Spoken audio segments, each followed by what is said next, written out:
ಗಂಗನಾಗೆ ಕಪಾಳ ಮೋಕ್ಷ. ನಿಜವಾಗ್ಲೂ ನ್ಯೂಸ್ ಕೇಳಿ ನನಗೂ ಶಾಕ್ ಆಗಿತ್ತು. ಜಸ್ಟ್ ಬಿಫೋರ್ ನಾನು ಗಂಗನ ರಣಾವತ್ ಏರ್ಪೋರ್ಟ್ ಪಾಸ್ ಆಗ್ತಾ ಇರೋದು, ಸೆಕ್ಯೂರಿಟಿ ಚೆಕ್ ಮಾಡ್ತಾ ಇರೋದು, ಮತ್ತು ಜೈ ಹಿಂದ್ ಅಂತ ಹೇಳಿ ಪಾಸ್ ಆಗ್ತಾ ಇರೋದು ವಿಡಿಯೋ ನೋಡಿದ್ದೆ. ಅದು ನೆಕ್ಸ್ಟ್ ಆದಮೇಲೆ ಈ ನ್ಯೂಸು ಗಂಗನಾಗೆ ಕಪಾಳ ಮೋಕ್ಷ. ನಿಜವಾಗ್ಲೂ ಆ ಲೇಡಿ ಯಾರಿದ್ದಾಳೆ, ಲೇಡಿ ಸೆಕ್ಯೂರಿಟಿ ಆಫೀಸರ್ ಯಾರಿದ್ದಾರೆ ಧೈರ್ಯ ಮೆಚ್ಚಲೇಬೇಕು. ಅದು ಹಳೇ ಸೇಡಿಟ್ಕೊಂಡು ಆ ಟೈಮಲ್ಲಿ ನೆಕ್ಸ್ಟ್ ಏನಾಗುತ್ತೆ, ನನ್ನ ಕೆಲಸ ಹೋಗ್ಬೋದು, ಏನು ಭಯ ಇಲ್ದಲೆ ಅದು ಈಗ ತಾನೇ ವಿನ್ ಆಗಿರೋರು. ಅವ್ರೀಗ ಲೋಕಸಭೆಗೆ ಸೆಲೆಕ್ಟ್ ಆಗಿರೋಳು. ಧೈರ್ಯ ಏನು ಧೈರ್ಯ, ಪಂಜಾಬ್ ಅಲ್ವಾ, ಧೈರ್ಯ ಜಾಸ್ತಿ ಅನಿಸುತ್ತೆ. ಆದರೂ ಅವರೊಂದು ಒಳ್ಳೆ ಹುದ್ದೆಲಿದ್ದು ಈ ರೀತಿ ಮಾಡೋದು ತಪ್ಪೇ ನನ್ನ ಪ್ರಕಾರ. ಇದೇನು ಒಳ್ಳೆ ಲಕ್ಷಣ ಅಲ್ಲ ಇದು. ಆದರೆ ರಾಜಕಾರಣಿಗಳಿಗೆ ಅದೇ ಯಾವ್ದಾರ ಹೀರೋಗಳಿಗೂ ಸ್ವಲ್ಪ ಭಯ ಬರುತ್ತೆ. ನೆಟ್ಟಿಗೆ ಮಾತಾಡಬೇಕು, ನಾವು ಬಾಯಿ ಬಂದಂಗೆ ಮಾತಾಡಬಾರ್ದು ಅಂತ.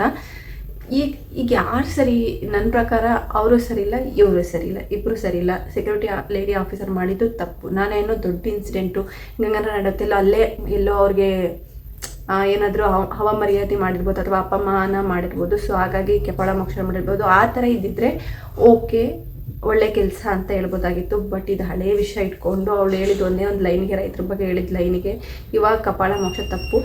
ಅಂದರೆ ಯಾರು ಸ್ವಾಭಿಮಾನಿ ಇರ್ತಾರೆ ಅಥವಾ ಟ್ರೂ ಪೀಪಲ್ ಇರ್ತಾರೆ ಅವರಿಗೆ ಈ ಥರ ಅವಮಾನ ಈ ಥರ ಅನಿಸುತ್ತೆ ಜಾಸ್ತಿ. ನಾವು 100% ಕರೆಕ್ಟ್ ಇದ್ದರೆ ನಮ್ಮ ಬಗ್ಗೆ ಈ ಥರ ಮಾತಾಡ್ತಾರೆ ಅಂತ ಕೋಪ ಇದ್ದೇ ಇರುತ್ತೆ.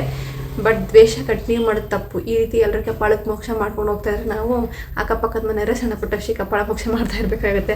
ಅಥವಾ ನಮ್ಮಲ್ಲಿ ರಾಜಕಾರಣಿಗಳು ಏನೇನೇನೋ ಮಾತಾಡ್ತಾರೆ, ಅವರಿಗೆಲ್ಲ ಕಪಾಳ ಮೋಕ್ಷ ಮಾಡ್ತಾ ಇರಬೇಕಾಗುತ್ತೆ ಅಷ್ಟೇ. ಇದೆಲ್ಲ ತಪ್ಪು. ಇದು ಅತಿ ಆದರೆ ಕಷ್ಟ ಆಗುತ್ತೆ. ಈಗಿನ ಯೂತ್ಗಳು ಮೊದಲೇ ಪೇಷನ್ಸ್ ಕಡಿಮೆ, ಇನ್ನಿಂಥದ್ದೆಲ್ಲ ಉತ್ತೇಜನ ಜಾಸ್ತಿ ಕೊಟ್ಟರೆ ಇನ್ನೂ ಜಾಸ್ತಿ ಆಗೋಗುತ್ತೆ ಅಷ್ಟೇ. Thank you, bye.